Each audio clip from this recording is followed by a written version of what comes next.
доложил Рязани о том, что тут двое украинских военнослужащих, и о том, что как бы они угрозы не представляют. Рязани дал команду открыть огонь. Украинские военнопленные услышали эти слова и начали убегать. Произошли выстрелы. А кто стрелял? Я.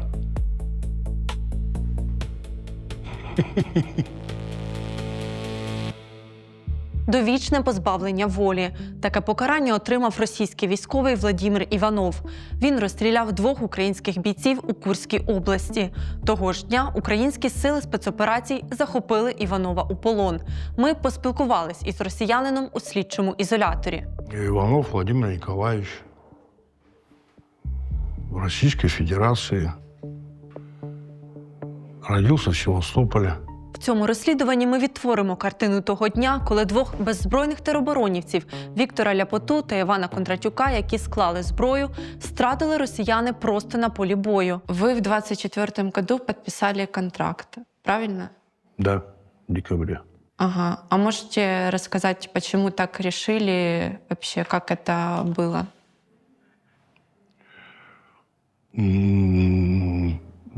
Как сами должны понимать, что Курская область – это Россия, территория России. Владимиру Іванову 54 роки, одружений, має 2 доньок. З сім'єю мешкає у Челябинській області Росії. З 24-го року служить у 40-й окремій бригаді морської піхоти РФ. Рядовий. В український полон Іванов потрапив 9 січня 2025 року в Курській області.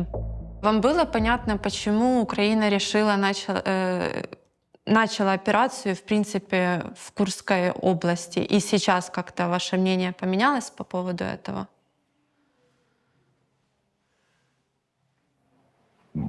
Мое мнение никак не поменялось. Я россиянин, как мое мнение поменяется. Дело происходит на территории, допустим, как вы говорите, Украины, Донбасс. Так. Зачем заходить в Россию, в Курскую область? Так а вы не думали о том, что если уже на тот момент 11 лет идет война в Украине, то рано или поздно она может перейти на вашу территорию? Ну, она перешла, как перешла, так и ушла.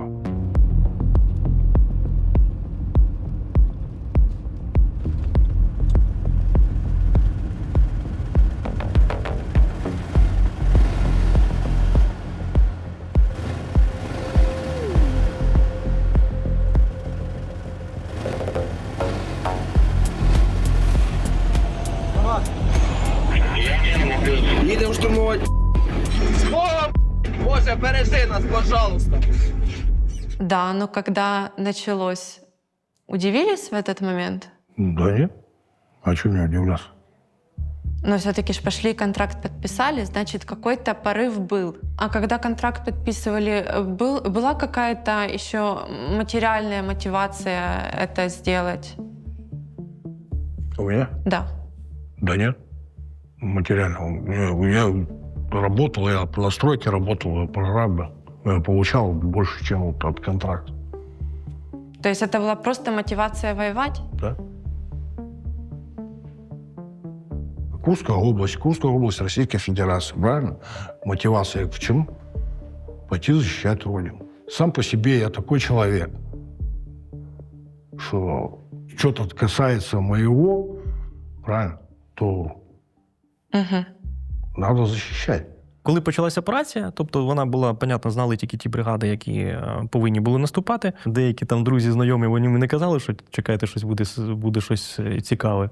От, але ми ж не знали, що буде настільки якби цікаве. Ну, це дійсно було там, я не буду там коментувати результати, але на той час це було дійсно якийсь там певний підйом, тому що наш там батальйон без команди піднявся, там, і вони кажуть, хлопці, там, а ми сидимо вже там рік. Вони кажуть, а хочете з нами? Ми кажемо, а хто ж не хоче?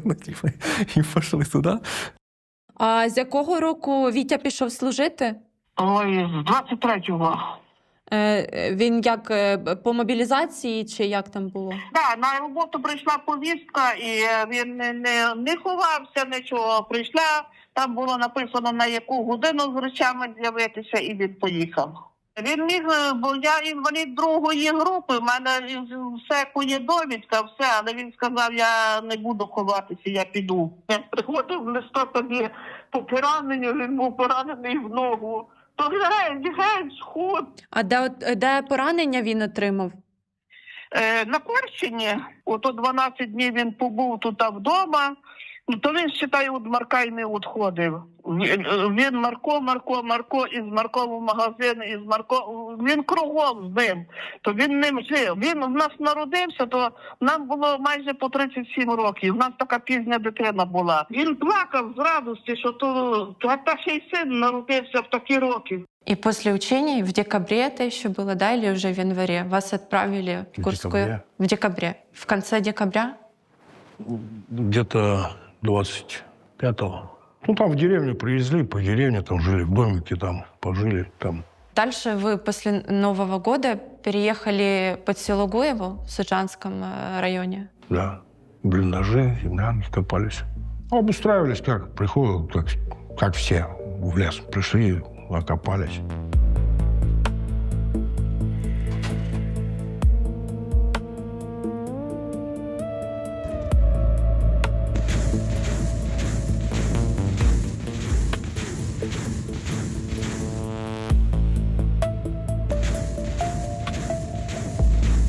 Попали в плен, потому что как бы произошел эксцесс с военнослужащими Украины. Эксцесс это что? Это они зашли на позиции или что вы имеете в виду? Да, они пытались зайти на наши позиции, их остановили.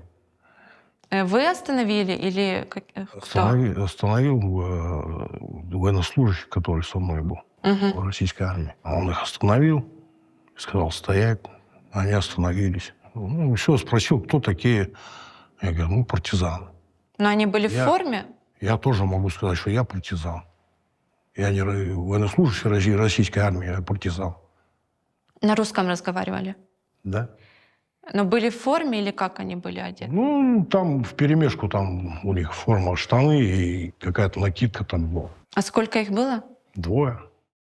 Є оця сіра зона, там немає, там, скажімо так, чіткої лінії, де там наші, де їхні. Тобто це може бути в одній посадці наші, тут поряд через 2 метри, в іншій посадці їхні сидять. Да, там. Тому, да, вони, напевно, так і потрапили, що вони не було даних про те, що там хтось є. Ну, тому що вони б тоді не йшли туди вдвох. Тому хлопці просто йшли на позицію. Ну, тобто Ляпота і Кондратюк йшли в повному спорядженні і зі зброєю на позиції? Ну, звісно, звісно. Вони знаходились там в сірій зоні, тобто, понятно, що вони в будь-якому випадку йшли зі зброєю. Ну, типу, це як там? Ти ж там не на прогулку вийшов.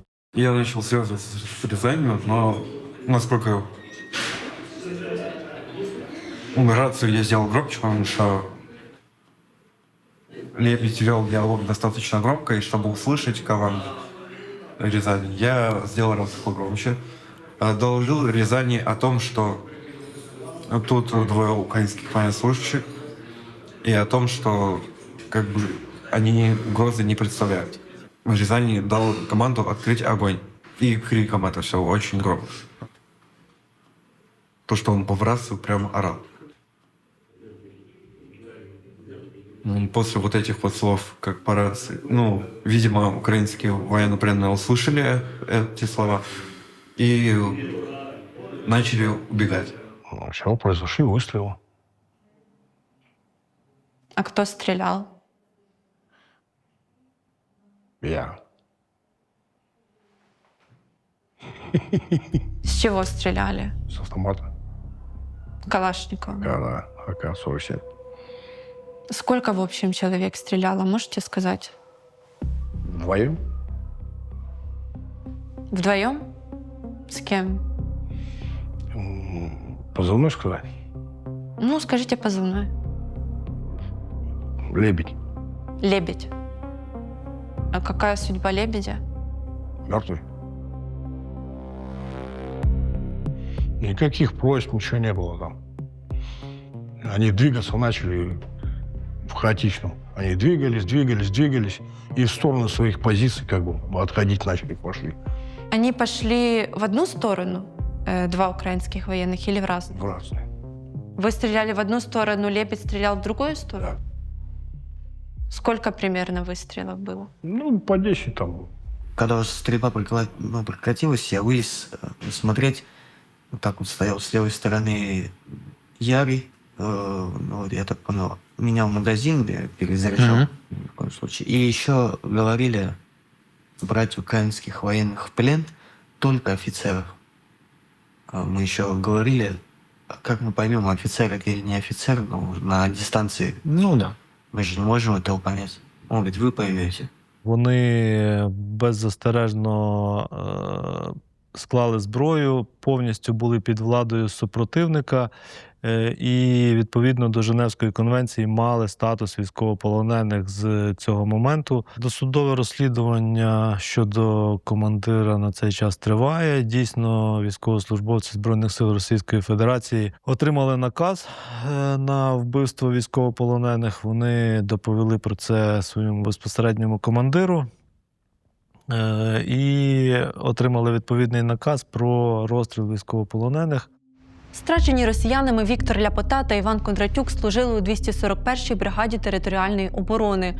У 49-річного Віктора лишився 14-річний син, а у 39-річного Івана – брат і батьки.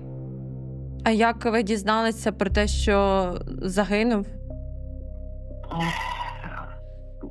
Прилетів вночі, такі січі є, пташки є.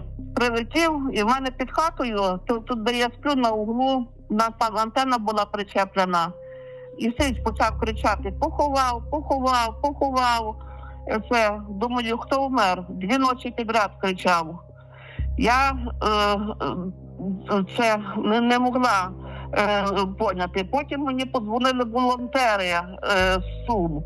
І сказали, що вони мали вже повернутися, але не повернулися. Одна волонтерка каже, я завтра поїду в район, я знаю. Поїхала вона і каже, Наташа, Вітю вбили, і каже, і ще одного хлопця з ним. Він настільки добрий був, знаєте, що я не знаю, таких людей мало є. Він останні гроші, навіть не буде грошей, він буде йти додому з роботи, він зайде в магазин, запишеться на зарплату, а дитині якогось праніка чи цукерка він принесе. Як Марко казав, каже, в мене таї праніки вже цвіли, мамо, каже, а тато ще носив. Вас же осудили к пожизненному заключению за расстрел 2 украинских военнопленных. И в материалах обвинения есть доказано то, что эти 2 украинских военных сложили оружие, подняли руки, и от них не шло никакой угрозы для вас. Вы как относитесь к этим словам? Это со слов свидетелей. Оружие, даже оружие в априори, если я не видел этого оружия, как они могли сложить оружие на землю? Их не было, этого оружия у них, при них. Они шли забирать посылку с дрона, который скинули им. У них оружия без не оружия? было. Да. Добре, якщо він розкаже, що вони йшли без зброї, так що ж ти по ним, якщо вони йшли без зброї, стріляв безозброєним? Тобто, тут він сам себе документує про те, що він здійснив міжнародний злочин. А він це знає по-любому. Тобто, вони це знають, що це міжнародний злочин, всі знають, що полонених розстрілювати не можна. Что дальше с их телами было? Ничего, лежали. Никто не трогал, ничего не делал. По судебному делу они до сих пор там лежат. Я не знаю, лежат, не лежат, наши, наверное, уже вытащили, потому что Курскую область освободили же. Но вы же тоже знаете причину, почему их не смогли эвакуировать оттуда украинские военные. Почему? Потому что тела были заминированы. Нет. Була перестрілка, після чого підняли безпілотник і подивилися той район у тому квадраті, де була перестрілка. І було зафіксовано, що лежали 2 тіл. Положення тіл було лицем вниз, на животі. Відстань одне від одного була десь 15 метрів. Після того, як було скоєно вбивство, було відпрацювання наших ССОшників. І вони виявили, що тіла були заміновані. При цьому тіла ми не змогли евакуювати. Хоча я знаю, що наші хлопці туди заходили ще повторно, і все-таки ще повторно намагалися якось або зразки ДНК відібрати, прокурор там просив і так далі, або витягти його звідти і тому подібне, тобто не вдавалося. Проблема війни в тому, що докази там так і будуть під уламками, під землею втрачатися. Да? Чому? Тому що як це зафіксувати? Ну, наприклад, обичний солдат виходить там на цю позицію. Як він відібрає? Без медсудексперта, без відповідних там пакетів. Це ж треба правильна процедура, і треба, щоб спеціаліста ти туди не заведеш. Обичний солдат, навіть якщо його навчити, і навіть якщо він це зробить під цими всіми, не дивлячись на всі ці обставини, що я назвав раніше, то це все одно під сумнів ставиться сама процедура відібрання, тому що вона там не передбачена ні законом, ні кримінальним процесуальним кодексом. Пасха йде вже, і Пасху спекла. І я не можу не принести йому Пасху на могилу, нічого, не хреста, не могили. Дитина плаче весь час. А яка ж могилка, як тіла не привезли? Там лежить поле. Що з нього вже усталося другий рік. А він був такий маленький, худенький. И они не были заминированы, это раз. К ним не подходил никто из наших, это два. Потому что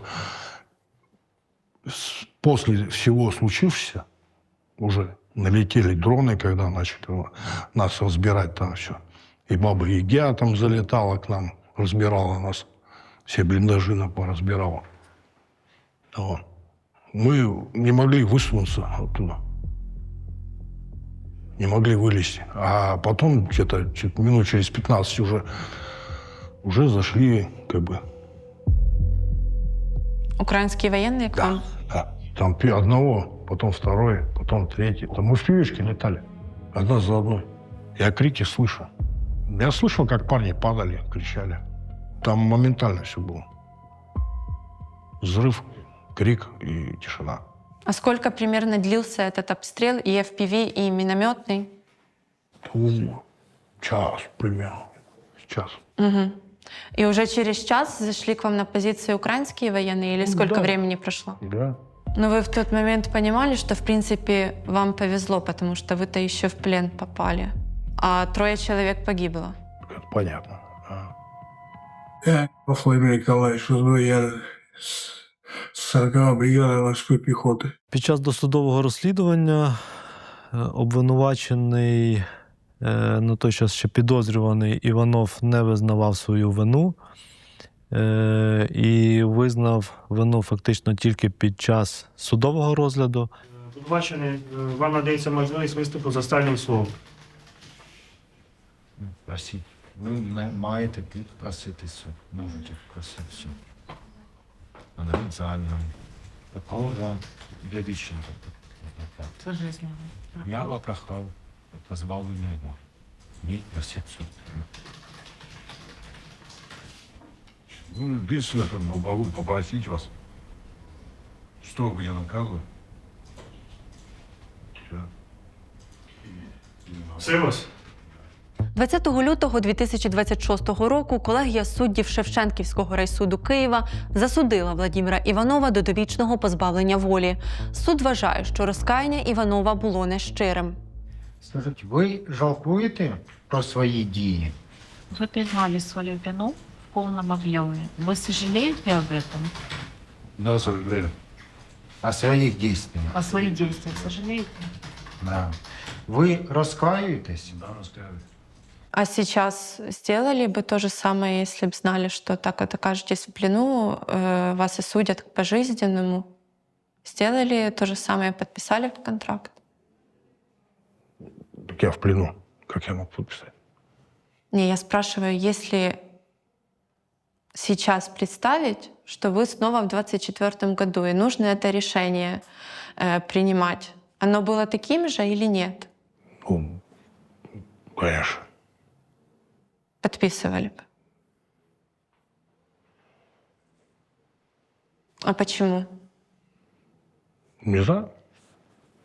Может, мотивация такая.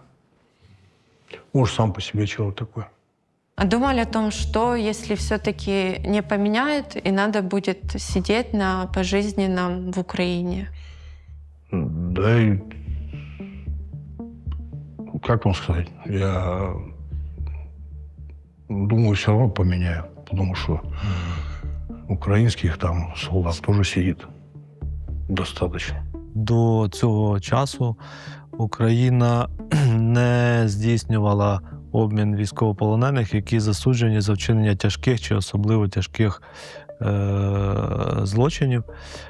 Мається на увазі тих, які вчинили насильство, які вчиняли вбивство, катування, сексуальне насильство.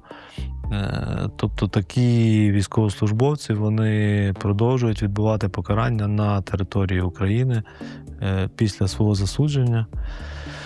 Але знову ж таки питання обмінів є досить чутливими, тому що за результатами таких обмінів в Україну повертаються військовослужбовці, які є оборонцями України, яких ми всі тут так чекаємо. На Курщині, за даними Офісу Генпрокурора, росіяни стратили щонайменше 75 українських військових.